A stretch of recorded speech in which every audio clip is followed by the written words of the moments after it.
Well, did you know that Northern England was once famous for its clogs? Our final report takes us to the once famous cotton-producing town of Todmorden on the Yorkshire-Lancashire border, where we meet someone who's learnt the ancient art of clog making as both a hobby and a business. He's also quite a famous local character, as you'll see.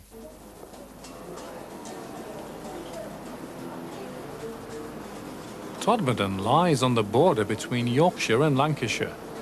The town has been transformed from the world's biggest cotton-making complex into a quiet hill town, and all this within the space of 100 years.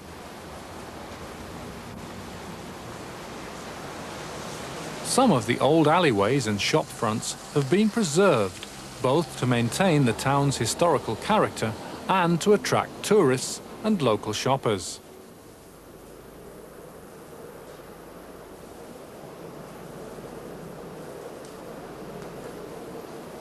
One of the most well-known local shops is that of the clog maker Rick Rebecki. Here the wooden shoes of the old cotton mill workers have become an unusual form of handmade footwear for leisure.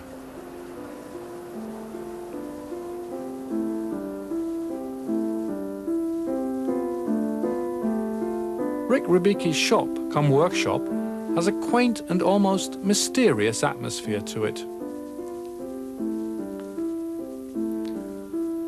These clogs differ from Dutch clogs in that the soles are made of wood, but the rest of the clogs, known as uppers, are made of leather.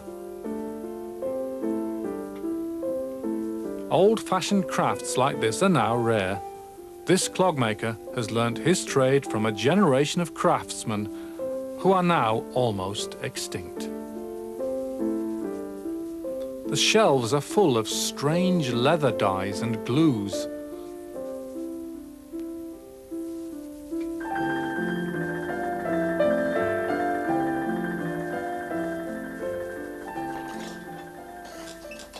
The clogs were developed at a time when textile mill floors had to be kept wet, as cotton had to be stored in a damp climate. This is why the thick wooden soles are so important.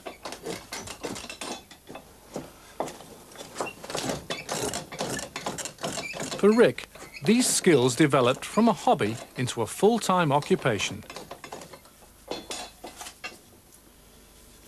He's taught himself everything from wood carving to shoe fitting. We are reminded that if it wasn't for this kind of hobby, many ancient crafts would be lost forever.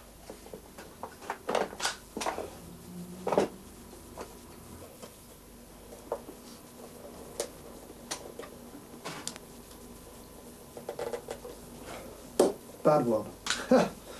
Try again.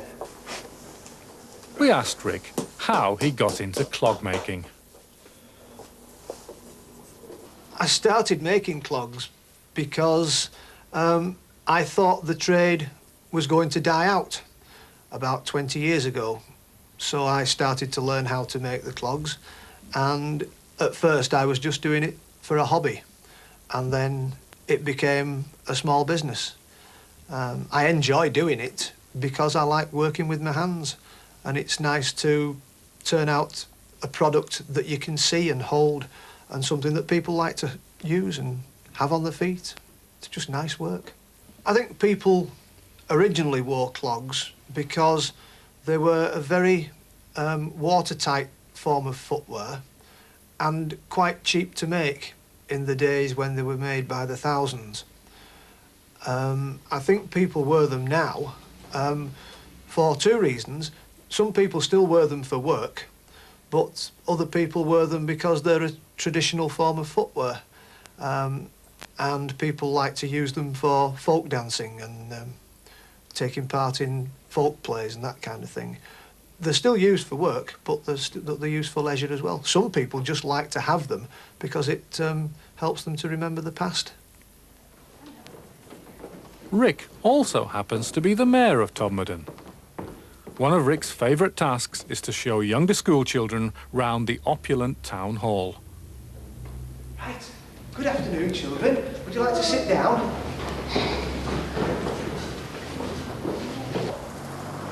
Many people ask why such a small town as Todmorden has such a large and opulent town hall building.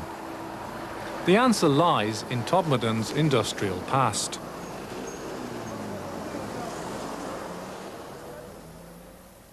In 1875, Todmorden was rich and important enough to construct an elaborate neoclassical town hall. The room will hold something like 1,000 people. Could you imagine 1,000 people in here?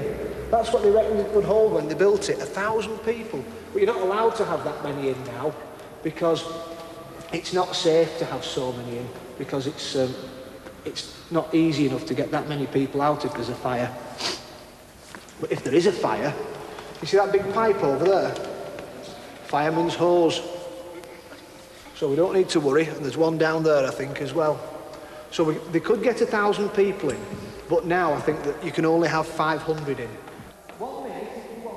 It is doubtful that these children will ever get a real taste of what industrial life was like, but Todmordians like Rick are determined to hold on to local tradition.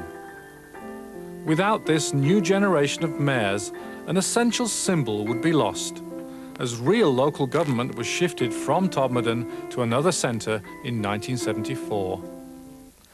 By the way, there's a funny story about how German people have interpreted the name Todmorden.